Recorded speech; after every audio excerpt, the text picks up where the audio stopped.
என் பெயர் ஸ்டெல்லா. என் கணவர் பெயர் வினோத். எங்களுக்கு 2 குழந்தைகள். எங்கள் குடும்ப வாழ்க்கை சாதாரணமாகத்தான் போய்க் கொண்டிருந்தது. ஆனால் என் அக்காவின் வாழ்க்கையில் மட்டும் ஒரு குறை 9 வருடங்களாக அவளை தொடர்ந்து கொண்டிருந்தது. என்னை விட 2 வயது மூத்தவள் என் அக்கா. அவளுக்கும் திருமணமாகி 9 வருடங்களாகிவிட்டது. ஆனால் திருமணம் முடிந்து இத்தனை வருடங்களாகியும் அவளுக்கு ஒரு குழந்தை இல்லை. ஆரம்பத்தில் அவள் அதை பற்றி பெரிதாக கவலைப்படவில்லை. இன்னும் கொஞ்ச காலம் போகட்டும், குழந்தை பிறந்துவிடும் என்று நம்பிக்கையோடு இருந்தாள். ஆனால் வருடங்கள் ஒன்றன் பின் ஒன்றாக கடந்து சென்றன. முதல் வருடம், 2வது வருடம், 3வது வருடம், 4வது வருடம் என்று 9 வருடங்கள் ஆகிவிட்டது. ஒவ்வொரு வருடமும் அவளுடைய நம்பிக்கை கொஞ்சம் கொஞ்சமாக குறைந்து கொண்டே வந்தது. எங்கள் வீட்டில் என் 2 குழந்தைகளும் ஓடி விளையாடுவார்கள். அக்கா அவர்களுடன் விளையாடுவாள். அவர்களுக்கு சாப்பாடு ஊட்டுவாள். அவர்களை தூக்கி கொண்டு கொஞ்சுவாள். ஆனால் அவர்கள் விளையாடி முடித்து வீட்டிற்கு செல்லும் போது மட்டும் அவளுடைய முகத்தில் ஒரு விதமான வெறுமை தெரியும். ஒரு நாள் இரவு நான் அவளுடன் தனியாக உட்கார்ந்திருந்த போது அவள் திடீரென்று அழ ஆரம்பித்தாள். ஸ்டெல்லா, என்னக்கா, எனக்கு மட்டும் ஏன் இப்படி நடக்குது என்று கேட்டாள். என்னால் உடனடியாக பதில் சொல்ல முடியவில்லை. 9 வருஷமாக காத்திருக்கிறேன். எத்தனை டாக்டர்களை பார்த்தேன், எத்தனை மாத்திரைகளை சாப்பிட்டேன், எத்தனை பரிசோதனைகள் செய்தேன். ஒவ்வொரு முறையும் நம்பிக்கையோட போறேன். ஆனால் வீட்டுக்கு வரும்போது ஏமாற்றத்தோட தான் வாரேன்.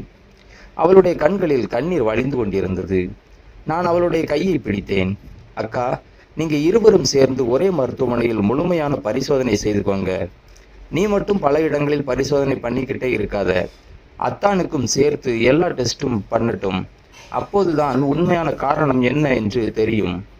அக்கா அமைதியாக தலையசைத்தாள். அவளுடைய கணவரும் அதற்கு சம்மதித்தார். அதன் பிறகு நானும் என் கணவரும் அவர்களை ஒரு பெரிய மருத்துவமனைக்கு அழைத்து சென்றோம். அன்று மருத்துவமனைக்குள் சென்றதும் அக்கா மிகவும் பதற்றமாக இருந்தாள்.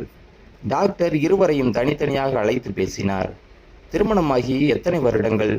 முன்பு எங்கே சிகிச்சை எடுத்தீர்கள்? என்னென்ன பரிசோதனைகள் செய்தீர்கள்? என்னென்ன மருந்துகள் எடுத்தீர்கள் என்று பல கேள்விகள் கேட்டார். பிறகு சில பரிசோதனைகளை எழுதி கொடுத்தார். அக்காவுக்கு சில பரிசோதனைகள் உடனடியாக செய்யப்பட்டன. அவளுடைய கணவருக்கும் சில மாதிரிகள் எடுக்கப்பட்டன. எல்லா பரிசோதனைகளும் முடிந்த பிறகு டாக்டர், சில ரிசல்ட்டுகள் உடனே வந்துவிடும், ஆனால் சில பரிசோதனைகளுக்கு அதிக நேரம் தேவைப்படும். உங்கள் கணவருடைய ஒரு முக்கியமான ரிசல்ட் வருவதற்கு 3 மாதங்கள் வரை ஆகலாம் என்றார். பிறகு அக்காவை பார்த்து, நீங்கள் 1 மாதம் கழித்து மீண்டும் வர வேண்டும். அப்போது உங்களுடைய ரிசல்ட்டுகளை பார்த்து அடுத்த கட்டத்தை முடிவு செய்வோம் என்றார். அக்கா அந்த வார்த்தைகளை கேட்டதும் மீண்டும் ஒரு சிறிய நம்பிக்கையுடன் வெளியே வந்தாள். இந்த முறை ஏதாவது நல்ல செய்தி கிடைக்கும் போல இருக்கு ஸ்டெல்லா என்று என்னிடம் கேட்டாள். கண்டிப்பாக நல்லதுதான் நடக்கும் என்று நான் அவளை நம்பிக்கையுடன் சொன்னேன். அன்று எல்லோரும் வீட்டிற்கு திரும்பினோம். 1 மாதம் கழித்து அக்காவுக்கு மீண்டும் மருத்துவமனை செல்ல வேண்டிய தேதி வந்தது. ஆனால் அதே நேரத்தில் எனக்கு தாய்வழி உறவினர் வீட்டில் ஒரு முக்கியமான திருமணம் இருந்தது. நான் செல்லாமல் இருக்க முடியாத நிலை. அக்காவின் கணவரும் வேலை விஷயமாக வெளியூருக்கு சென்று விட்டார். அதனால் நான் என் கணவரிடம், வினோத், அக்காவை நீங்க மட்டும் மருத்துவமனைக்கு அழைத்து கொண்டு போயிட்டு வாங்க. நான் திருமணத்திற்கு போக வேண்டிய கட்டாயம் இருக்கு. அக்காவை தனியாக அனுப்ப முடியாது என்றேன். வினோத் உடனே, சரி, நீ கவலைப்படாதே, நான் கூட்டிட்டு போறேன் என்றார். அன்று காலையில் அவர் காரை எடுத்தார். அக்கா அவருடன் மருத்துவமனைக்கு சென்றாள். அவர்கள் கிளம்பும் போது நான் அக்காவிடம், டாக்டர் என்ன சொல்றாருன்னு கேட்டுட்டு எனக்கு ஃபோன் பண்ணு என்றேன். சரி என்று சொல்லிவிட்டு அவள் காரில் ஏறினாள். கார் வீட்டை விட்டு கிளம்பியது. நான் திருமணத்திற்கு சென்று விட்டேன். அன்று முழுவதும் திருமண வேலையில் இருந்ததால் என்னால் அக்காவிடம் சரியாக பேச முடியவில்லை. மாலை ஆகியும் அவர்கள் வரவில்லை. இரவு 7 மணி அளவில் தான் கார் வீட்டின் முன் வந்து நின்றது. அக்கா காரிலிருந்து இறங்கினாள். அவள் முகத்தை பார்த்தவுடன் எனக்கு ஏதோ வித்தியாசமாக தோன்றியது. அக்கா, என்னாச்சு? அவள் என்னை பார்த்தாள். என்ன ஸ்டெல்லா, டாக்டர் என்ன சொன்னார்? அவர் சில நொடிகள் அமைதியாக இருந்தாள். பிறகு மெதுவாக, எனக்கே சரியாக தெரியவில்லை என்றாள். என்ன சொல்ற? மருத்துவமனைக்கு போனது ஞாபகம் இருக்கு, அதுக்கப்புறம் நடந்தது சரியாக ஞாபகம் இல்லை. நான் குழப்பமடைந்தேன். எப்படி? அவள் சிறிது நேரம் அமைதியாக இருந்துவிட்டு, நாங்கள் கார்ல மருத்துவமனைக்கு போய்கிட்டு இருந்தப்போ உன் கணவர் எனக்கு ஒரு மாத்திரை கொடுத்தார். என் மனதில் உடனே ஒரு அதிர்ச்சி. மாத்திரையா? ஆமாம், டாக்டர் சொல்லி இந்த மாத்திரையை சாப்பிட சொன்னார்னு சொன்னார். அதனால் நான் சாப்பிட்டேன். அதுக்கப்புறம் எனக்கு சரியாக எதுவும் ஞாபகம் இல்லை. அவள் தலையை பிடித்து கொண்டாள். மருத்துவமனைக்கு போனது மாதிரி கொஞ்சம் ஞாபகம் இருக்கு. ஆனா அங்கே என்ன நடந்தது, என்ன பரிசோதனை செய்தாங்க, டாக்டர் என்ன சொன்னார், எதுவுமே தெளிவாக ஞாபகம் இல்லை. கண் திறந்தப்போ மீண்டும் கார்ல இருந்தேன். நான் உடனே என் கணவரை நோக்கி பார்த்தேன். வினோத், என்ன மாத்திரை கொடுத்தீங்க? அவர் சற்று தடுமாறினார். டாக்டர் சொல்லித்தான் கொடுத்தேன். எந்த டாக்டர்? அங்கே இருந்த டாக்டர். அக்காவுக்கு என்ன பரிசோதனை செய்தாங்க? சில பரிசோதனைகள் செய்தாங்க. டாக்டர் என்ன சொன்னார்? அவர் நேராக என்னை பார்க்கவில்லை. இன்னும் சில ரிசல்ட்டுகள் வரணுமாம், வந்ததும் சொல்லுவாங்க, அவ்வளவுதான் சொன்னார். அன்று இரவு நான் தூங்கவே முடியவில்லை. அக்காவுக்கு எப்படி அந்த நாள் நினைவில் இல்லை. மருத்துவமனைக்கு சென்றது தெரியும், ஆனால் மருத்துவமனையில் நடந்தது தெரியவில்லை. அதற்கு மேலாக காரில் செல்லும் போதே என் கணவர் ஒரு மாத்திரை கொடுத்திருக்கிறார். அந்த மாத்திரை உண்மையில் என்ன? டாக்டர் உண்மையிலேயே அதை சாப்பிட சொன்னாரா என்ற கேள்விகள் என் மனதில் சுற்றி கொண்டிருந்தன. ஆனால் மறுநாள் காலையில் அக்கா வழக்கம் போல இருந்ததால் நான் அந்த விஷயத்தை மீண்டும் பேசவில்லை. சில வாரங்கள் கழித்தன. ஒரு நாள் அக்கா என்னை அழைத்தாள். அவளுடைய குரலில் ஒரு அதிர்ச்சியான சந்தோஷம். ஸ்டெல்லா, என்ன அக்கா, நான் கர்ப்பமாக இருக்கிறேன். எனக்கு ஒரு நொடி என்ன சொல்வதென்று தெரியவில்லை. அக்கா, உண்மையாவா? ஆமாம். அவள் அழுது கொண்டே சிரித்தாள். 9 வருடங்களாக காத்திருந்தவளுக்கு அந்த செய்தி கிடைத்தது. நானும் மிகவும் சந்தோஷப்பட்டேன். ஆனால் அந்த சந்தோஷத்துக்குள் ஒரு கேள்வி மட்டும் மீண்டும் என் மனதில் எழுந்தது. அந்த ஒரு நாள் நடந்தது என்ன? அக்காவுக்கே நினைவில் இல்லை. என் கணவர் சரியாக சொல்லவில்லை. ஆனால் இப்போது அவள் கர்ப்பமாக இருக்கிறாள். அந்த கேள்வியை நான் அப்போது யாரிடமும் கேட்கவில்லை. அக்காவின் சந்தோஷத்தை நான் கெடுக்க விரும்பவில்லை. காலம் சென்றது. அக்காவின் கர்ப்பம் நன்றாக வளர்ந்து கொண்டிருந்தது. அவளை பார்க்கும்போது அவளுடைய முகத்தில் பல வருடங்களுக்கு பிறகு ஒரு முழுமையான சந்தோஷம் தெரிந்தது. அதை பார்த்து நானும் மகிழ்ந்தேன். ஆனால் அந்த மருத்துவமனை சம்பவம் மட்டும் என் மனதிலிருந்து போகவில்லை. அதற்கு பிறகு ஒரு நாள் எனக்கே உடல்நிலை சரியில்லாமல் போனது. சில நாட்களாக உடல் சோர்வாக இருந்தது. தலை சுற்றலும் இருந்தது. அதனால் ஒரு நாள் நான் மருத்துவரை சந்திக்க வேண்டும் என்று முடிவு செய்தேன். என் கணவரிடம் சொல்லிவிட்டு அதே மருத்துவமனைக்கு சென்றேன். மருத்துவமனைக்குள் சென்றதும் பதிவு செய்து கொண்டு மருத்துவரின் அறைக்கு சென்றேன். டாக்டர் என்னுடைய உடல்நிலையை பற்றி விசாரித்தார். சில பரிசோதனைகள் எழுதி கொண்டார். நான் பரிசோதனைகளுக்காக காத்திருந்த போது அந்த மருத்துவர் திடீரென்று என்னிடம், உங்கள் அக்கா எப்படி இருக்கிறார் என்று கேட்டார். நான் உடனே சிரித்தேன். நன்றாக இருக்கிறார் டாக்டர், இப்போது கர்ப்பமாக இருக்கிறார். டாக்டர் சில நொடிகள் என்னை பார்த்தார். கர்ப்பமாக இருக்கிறாரா? ஆமாம். அவருடைய முகத்தில் குழப்பம் தெரிந்தது. அவர் 1 மாதத்திற்கு முன்பு வரவே இல்லையே. எனக்கு உடனே அதிர்ச்சி. என்ன டாக்டர்? நான் அவரை ஒரு குறிப்பிட்ட தேதியில் மீண்டும் வர சொல்லியிருந்தேன். அவர் வரவில்லை. நான் அமைதியாக அவரை பார்த்து கொண்டிருந்தேன். அன்று உங்கள் கணவர் மட்டும் வந்திருந்தார். என் இதயம் வேகமாக துடிக்கத் தொடங்கியது. என் கணவரா? ஆமாம். அவர் உங்கள் அக்காவுக்கு உடல்நிலை சரியில்லை என்று சொன்னார். பிறகு இன்னொரு நாளில் அழைத்து வருகிறேன் என்று கூறிவிட்டு சென்றார். நான் பேச முடியாமல் நின்றேன். அப்படியானால் அக்கா அந்த நாள் உங்களை சந்திக்கவே இல்லையா? இல்லை.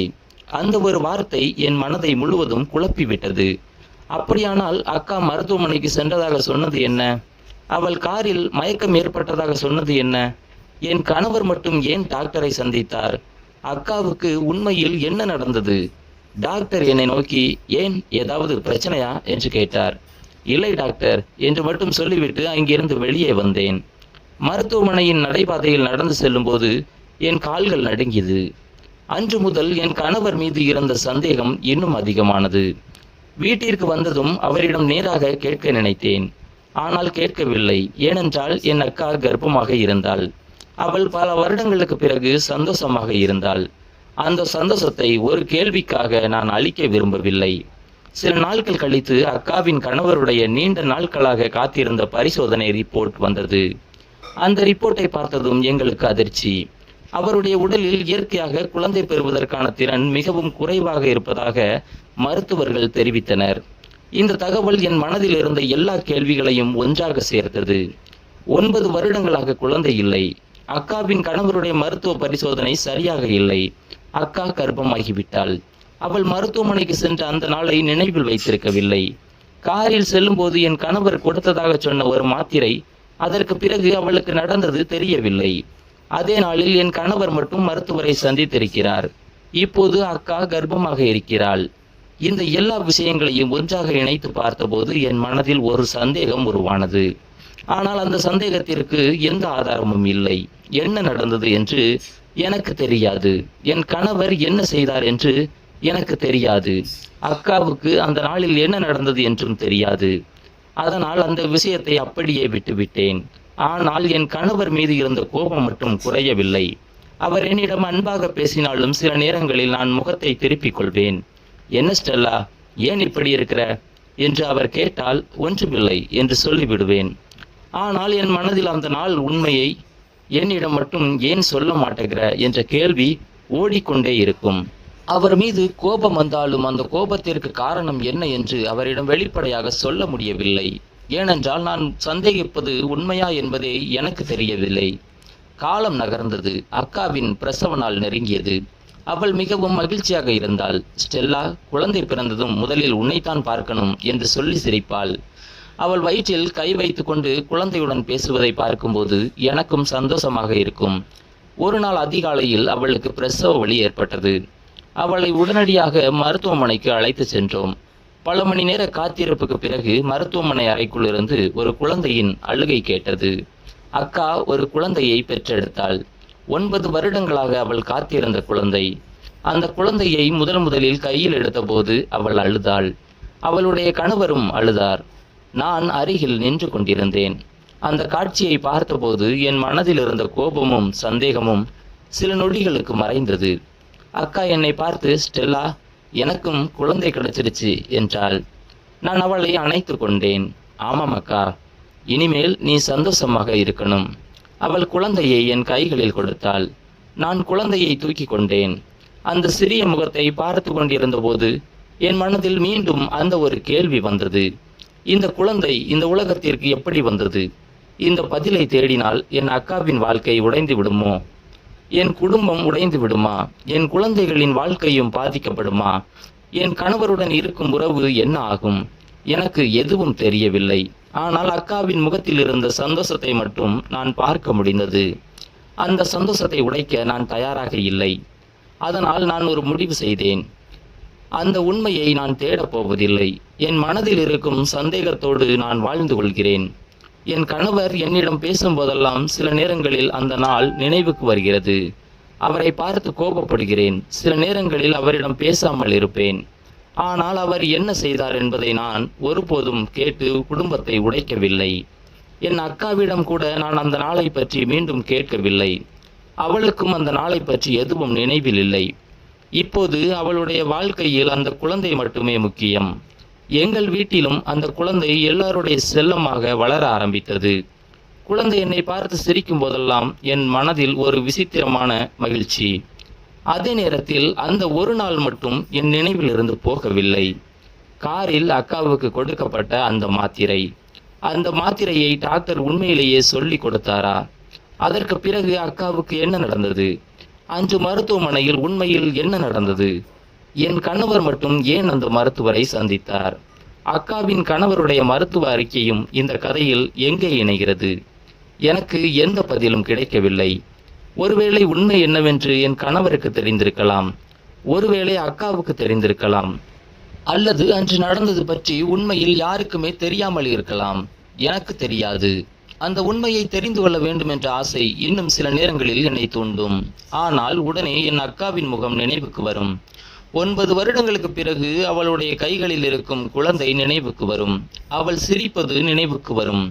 அப்போது நான் என்னையே கேட்டுக்கொள்வேன், ஒரு உண்மையை தெரிந்து கொள்வதற்காக இவ்வளவு பேருடைய சந்தோஷத்தை நான் அளிக்க வேண்டுமா? என் மனசாட்சி அதற்கு பதில் சொல்லும், வேண்டாம். அதனால் அந்த கேள்வியை நான் அப்படியே விட்டுவிட்டேன். ஆனால் ஒரு விஷயம் மட்டும் மாறவில்லை. என் கணவர் மீது இருந்த அந்த பழைய கோபம். அவர் என்னிடம் எவ்வளவு அன்பாக இருந்தாலும் சில நேரங்களில் அவருடைய முகத்தை பார்த்தால் அந்த மருத்துவமனை நாள் நினைவுக்கு வந்துவிடும். அப்போது என்னால் என்னுடைய கோபத்தை மறைக்க முடியாது. அவர், என்ன ஸ்டெல்லா, ஏன் என்னை பார்த்தாலே கோபப்படுற என்று கேட்பார். நான் அவரை பார்த்துவிட்டு ஒண்ணுமில்லை என்று மட்டும் சொல்வேன். அவர் புரியாமல் என்னை பார்த்து கொண்டிருப்பார். நானும் எதுவும் சொல்லாமல் அங்கிருந்து சென்று விடுவேன். ஏனென்றால் என்னிடம் ஒரு சந்தேகம் இருக்கிறது. ஆனால் அந்த சந்தேகத்திற்கு ஒரு ஆதாரமும் இல்லை. ஒரு கதை இருக்கிறது, ஆனால் அதற்கான முடிவு என்னவென்று தெரியவில்லை. ஒரு நாள் நடந்த ஒரு சம்பவம் இருக்கிறது, ஆனால் அந்த நாளில் உண்மை மட்டும் இன்னும் இருளில்தான் இருக்கிறது. அந்த உண்மையை நான் தேடாமல் விட்டுவிட்டேன். என் அக்காவின் வாழ்க்கைக்காக, அவளுடைய குழந்தைக்காக, எங்கள் குடும்பத்தின் அமைதிக்காக. ஆனால் இன்று கூட அந்த ஒரு நாள் நினைவுக்கு வரும்போது என் மனதில் ஒரே ஒரு கேள்விதான் எழுகிறது. அன்று காரில் என் அக்காவுக்கு என் கணவர் கொடுத்த அந்த மாத்திரைக்கு பிறகு உண்மையில் என்ன நடந்தது? அந்த கேள்விக்கான பதில் எனக்கு தெரியாது. ஒருவேளை ஒரு நாள் தெரிந்து கொள்ளலாம், ஒருவேளை ஒருபோதும் தெரியாமல் போகலாம். ஆனால் அந்த ரகசியத்தை தெரிந்து கொள்ளாமல் வாழ்ந்தாலும் அந்த ஒரு நாள் பற்றிய சந்தேகம் மட்டும் என் மனதில் இருந்து ஒருபோதும் அழியாது.